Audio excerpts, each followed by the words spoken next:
हाँ, जो कोई महात्मा महात्मा टाइप का बन गया ऐसा सोच के, अरे यार छोड़ो ये सब क्या फालतू की चीजें हैं, बस 2 रोटी मिल जाए बहुत है, तो ऐसा आदमी इस लड़ाई से बाहर हो गया बस। लेकिन फिर उसके पास जीवन कुछ नहीं बचा, उसे रोज कटोरा उठा के और रोटी तक मांगने जाना पड़ता है, वो उतना तक मतलब एक जी जी तक नहीं सकता उस हिसाब से, तो उसके पास कोई जीवन नहीं बचा फिर, वो ऐसे निर्जीव हो गया, ऐसे चेहरा लटकाए हुए, क्योंकि क्योंकि मुस्काए भी तो किस बात के लिए। अब ना उसके जीवन में कोई चुटकुला है, ना उसके जीवन में कोई महिला है, ना कोई सौंदर्य है, ना कोई सुख सुविधाएं है, कटोरे में ही हगता है, कटोरे में ही पीता है, कटोरे में ही सब काम होता है उसका।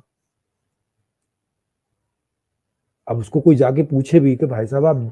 जीवित ही क्यों हो, इतना भी क्या, मतलब इतना जीवन भी क्यों जीना है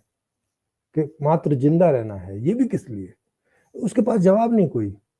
और झूठे झूठे जवाब उन्होंने तैयार कर लिए कि मोक्ष की प्राप्ति के लिए मैं साधना कर रहा हूँ, और उसके लिए प्राप्ति के लिए साधना करने की क्या जरूरत है, तो पंखे पर लटक जाओ,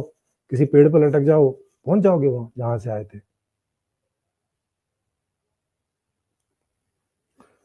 तो ये सारी चीजें सब अब तक ऐसे ही चलती रही, लोग ये इन प्रकार है ना, इसी इन्हीं इन्हीं से जूझते रहे और इन्हीं का समाधान निकालने की कोशिश करते रहे। कुछ लोग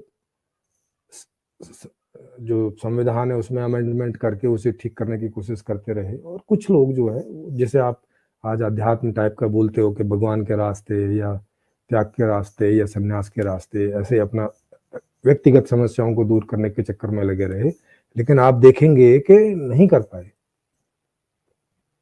हाँ, संविधान ठीक करने वाले लोगों ने जरूर थोड़ा कुछ किया, पीछे के तुलना में आगे जरूर कुछ अच्छा हुआ, उनके प्रयास में जरूर एक पॉजिटिविटी आई, एक होप दिखी, और एक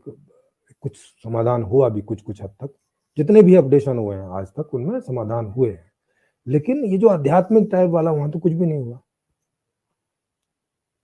बल्कि वो तो इसका एक एंटीडोट बन के रह गया। मतलब कि ऐसी 2 धाराएं समाज में पैरेलली चलती चली आई कि जो एक कह रही है कि यहाँ जीवन में कुछ नहीं है, और एक कह रही है कि नहीं नहीं भाई है, व्यवस्था ठीक करो तभी कुछ ठीक होगा। ऐसे ऐसी 2 खिंचावट, क्योंकि ये दोनों प्रकार के जो बातें हैं वो तो जनता में ही पहुंचती हैं। जो संविधान के सुधारक हैं, संविधान के जो संशोधक हैं, वो भी तो ये बात उसी दुनिया को समझाते हैं, जिस दुनिया को ये साधु सन्यासी टाइप के लोग उसी दुनिया को ये बात समझाते हैं कि भाई दुनिया में कुछ नहीं है, यहाँ से चलो, साधु बन जाओ, ये बन जाओ, वो बन जाओ, वगैरह वगैरह,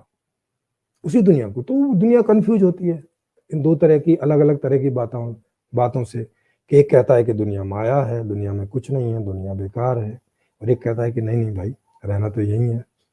सुखी होके तो रहना। और वो सारे दिन प्रयास भी उसी बात के लिए करता है स्वाभाविक रूप से। तो इस तरह का द्वंद्व भरा दर्शन अभी तक चला आया है। वो अरस्तु का उठा लो, प्लूटो का, उनका भी वही है, द्वंद्व भरा ही है। जी, कोई भी दर्शन मतलब एक डिसीजन में आ नहीं पाए लोग, क्योंकि अलग अलग ना, हो गए है, अलग एक प्लेटफॉर्म में, कि यस अल्टीमेट यस, कोई डिसीजन लेके कोई सिस्टम बने सभी के लिए। कुछ कुछ लोगों के लिए भलाई है, कुछ कुछ लोगों के लिए खराबी है, ऐसे ही बोल रहे कि सभी हाँ के लिए ऐसे, हो नहीं पाएगा। ये भी एक बात बोल रहा है कि हाँ हम यस लोग यह तक दे सकते हैं। लोग तो समझ तो रहे हैं कि लोगों को सुख सुविधा चाहिए, तो फिर यस भी बोल यस रहा है कि यस, लोग गलत है, गलत लोगों के लिए सुख सुविधा पहुंच नहीं रहा है। लेकिन अल्टीमेट जो हाँ डिसीजन जो सिस्टम के ऊपर है, उसको लेके लोग एकत्रित नहीं हुए हैं उस